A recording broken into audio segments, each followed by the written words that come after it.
রাজধানী ঢাকার আইন শৃঙ্খলা পরিস্থিতি উত্তপ্ত। 10 থেকে 12 নভেম্বর ককটেল হামলা করা হয়েছে বিভিন্ন স্থানে এবং সেই সাথে 13টি বাসে ঢাকা সহ দেশের কয়েকটি জেলায় অগ্নিসংযোগের ঘটনাও ঘটেছে।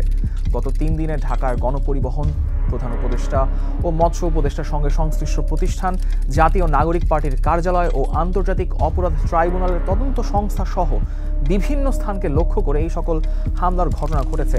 স্বাভাবিকভাবে প্রশ্ন জাগতে পারে, হঠাৎ কি কারণে উত্তপ্ত এত রাজধানী? আইন শৃঙ্খলা বাহিনী বা এই পরিপ্রেক্ষিতে কি বলছে?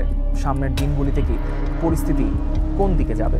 আর এই সকল কিছু নিয়ে আজকে কথা বলবো আজকের স্টার এক্সপ্লেইনসে।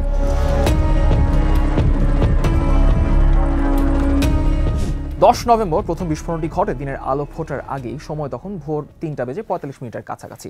গ্রামীণ ব্যাংকের প্রধান কার্যালয়কে লক্ষ্য করে ককটেল বিস্ফোরণ ঘটিয়ে পালিয়ে যায় মোটরসাইকেলে আসা দুজন ব্যক্তি।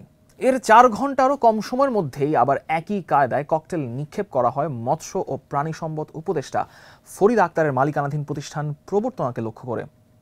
সকাল 7:30টায় পৃথক 2টি করে ককটেল নিক্ষেপের ঘটনা ঘটে ধানমন্ডির মাইডাস সেন্টার ও ইবনে সিনা হাসপাতালের সামনে। সন্ধ্যা নামার পর ককটেল বিস্ফোরণের ঘটনা ঘটে মৌচাক মোড়, আগারগাঁও, বাংলাদেশ বেতার ভবনের সামনে, খিলগাঁও ফ্লাইওভার ও মিরপুর শাহালি মার্কেটের কাছে। দিনের সবশেষ ককটেল নিক্ষেপের ঘটনা ঘটে বাংলা মোটর এনসিপি কার্যালয়ের সামনে। তখন ঘড়িতে বাজে রাত 11:10 আশেপাশে। পুলিশের তথ্য এখন বলছে 10 নভেম্বর রাজধানীতে সারাদিন 3টি বাসে অগ্নিসংযোগের ঘটনা ঘটেছে। ভোরে শাহজাদপুর এবং মেরুল বাড্ডার 2টি বাসে এবং সন্ধ্যা 7:30টার দিকে ধানমন্ডি ল্যাবেইড হাসপাতালের সামনে আরেকটি বাসে আগুন দেওয়া হয়। এই না হয় 10 নভেম্বরের ঘটনা বলি, 11 নভেম্বরও বেশ কিছু জায়গায়, বিশেষ করে ঢাকার কাছের পুলে একটা বাসে অগ্নিসংযোগের ঘটনাও ঘটেছে। চলে আসুন 12 নভেম্বর অর্থাৎ বুধবারের ঘটনাতে। সেদিন গাজীপুরে কয়েক ঘন্টার ব্যবধানে পৃথক 3টি স্থানে 3টি যাত্রীবাহী বাসে আগুন দেওয়ার ঘটনা ঘটে। বুধবার ভোর পর্যন্ত জেলাটির শ্রীপুর, কাশিমপুর ও বাসন থানা এলাকার এসব ঘটনাগুলো ঘটে। মঙ্গলবার দিবাগত রাত 12:30টায় 2টি পেট্রোল বোমা নিক্ষেপ করা হয় মোহাম্মদপুর ইকবাল রোডের প্রিপারেটরি স্কুলের সামনে। এর আগে কাকরাইলে সেন্ট মেরিজ ক্যাথিড্রাল গির্জা এবং মোহাম্মদপুরে সেন্ট জোসেফ স্কুল অ্যান্ড কলেজের শিক্ষকদের বাসভবনের সামনেও শুক্রবার, অর্থাৎ এই কয়েকদিন আগে শুক্রবার, ককটেল হামলার ঘটনা ঘটেছিল। এখন এই সকল হামলার ঘটনার সঙ্গে কেন কার্যক্রম নিষিদ্ধ আওয়ামী লীগের নামটা বারবার শোনা যাচ্ছে?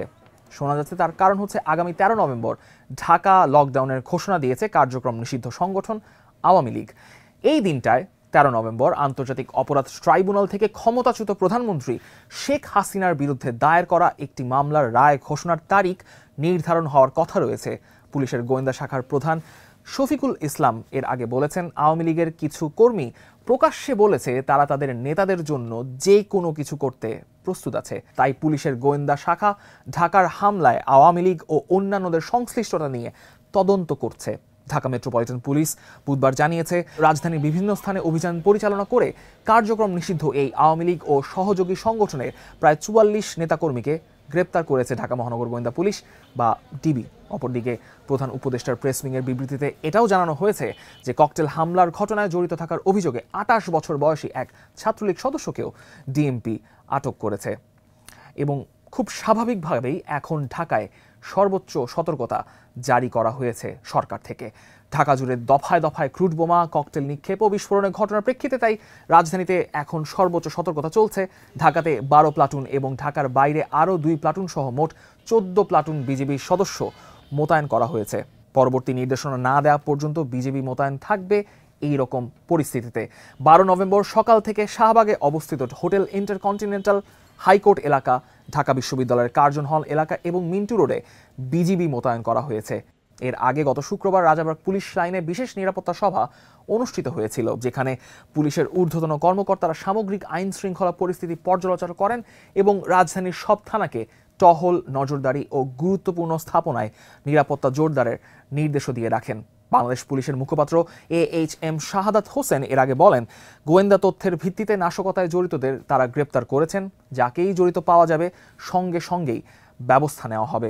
সরকারের পক্ষ থেকে বলা হচ্ছে যে ঢাকার গির্জা, মন্দির, মসজিদ ও অন্যান্য ধর্মীয় উপাসনালয়ে নিরাপত্তা আরও জোরদার করা হয়েছে।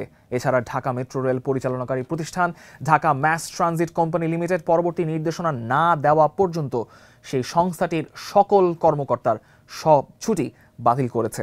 রাজধানীর বাইরেও নিরাপত্তা সতর্কতা এখন জারি করা হয়েছে। রোববার পাকশী ও লালমনিরহাটে রেলওয়ে ব্যবস্থাপকদের কাছে পাঠানো এক চিঠিতে সম্ভাব্য হামলার বিষয়েও সতর্ক করে দেওয়া হয়েছে। বলা হয়েছে রাতে বাড়তি টহলের ও প্রবেশ পথে পরিচয়পত্র যাচাইয়ের জন্য। সাথে আরও বলা হয়েছে প্রতিদিন 2 বার প্ল্যাটফর্ম তল্লাশি ও টিকিট কাউন্টার এবং অপেক্ষমান এলাকায় সন্দেহজনক কার্যকলাপ পর্যবেক্ষণের। এর আগে স্বরাষ্ট্র মন্ত্রণালয়ের এক জ্যেষ্ঠ কর্মকর্তা দ্য ডেইলি স্টারকে বলেন, দেশকে অস্থিতিশীল করার প্রতিটি চেষ্টা দ্রুত ও কঠোরভাবে প্রতিহত করা হবে।